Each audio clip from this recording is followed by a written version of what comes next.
Hey everyone, welcome back. We're going to start doing something a little bit different on the channel. Usually most of the reviews on the channel are brand new figures or figures from a few years ago.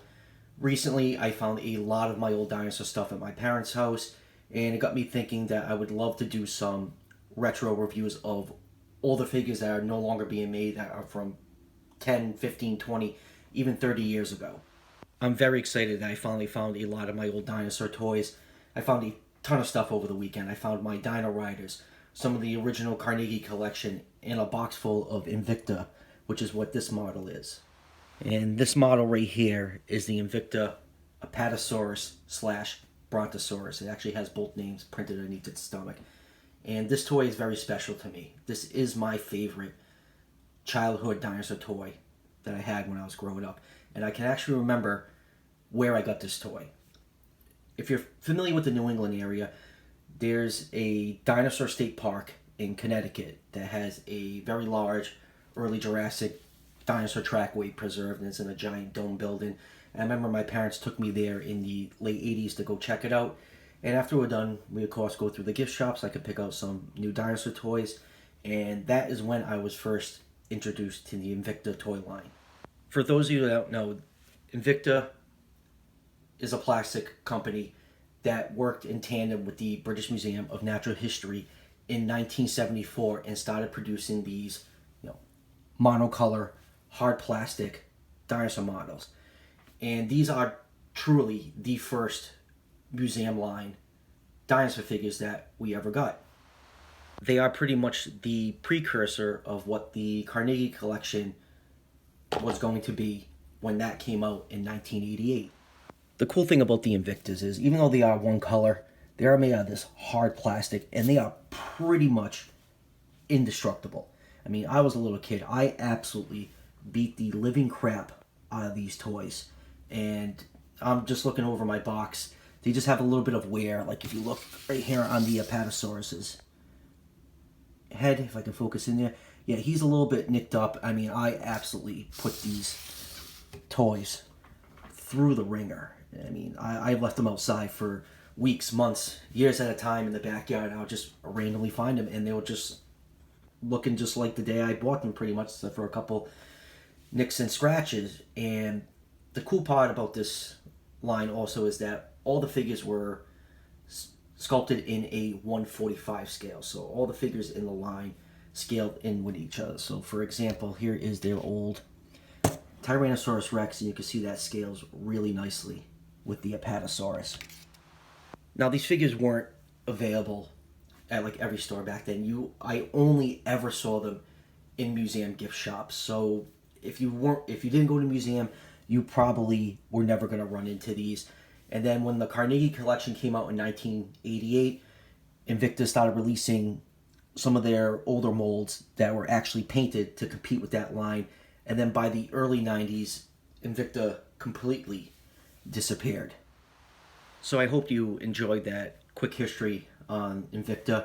So moving on to the model itself, you will notice right away that I have a Jurassic World packaging in the background. And the reason for that is this dinosaur is sculpted primarily, totally, in a white plastic, and it was not coming into focus well with the white background of the studio, so I had to throw that back there to add some contrast so the camera would focus more in on this model.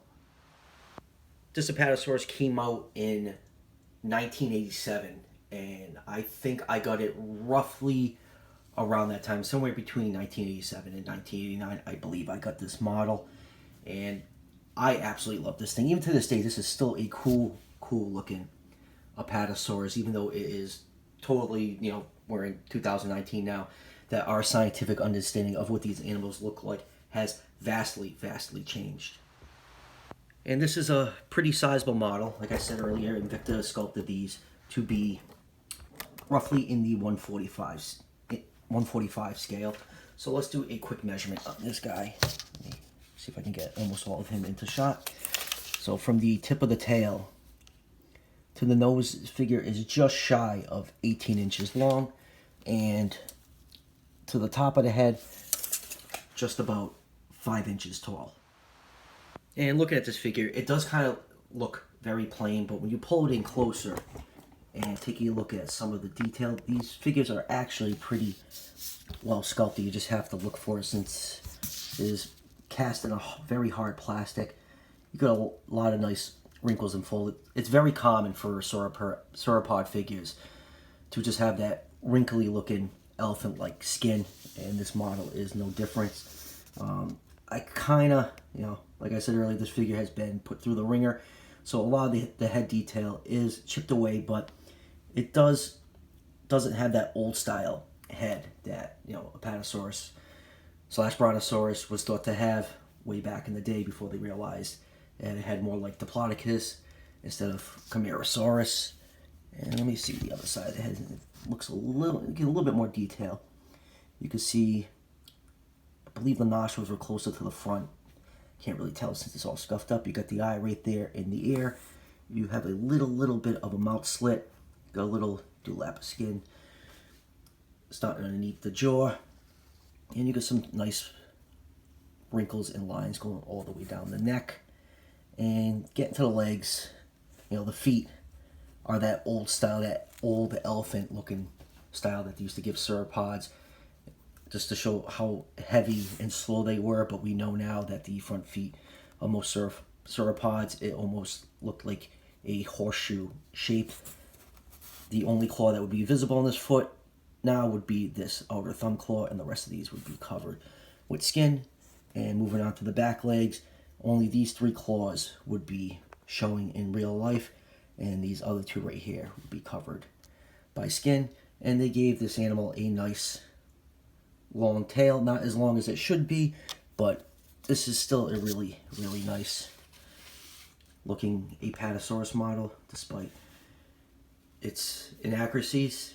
And the cool part is, let me flip it over the other way, they actually printed both names on the bottom of this figure. You got Apatosaurus and Brontosaurus. And my thinking for the reason for that is that, at this time we knew Brontosaurus is really Apatosaurus because Apatosaurus was named first, and that name takes priority.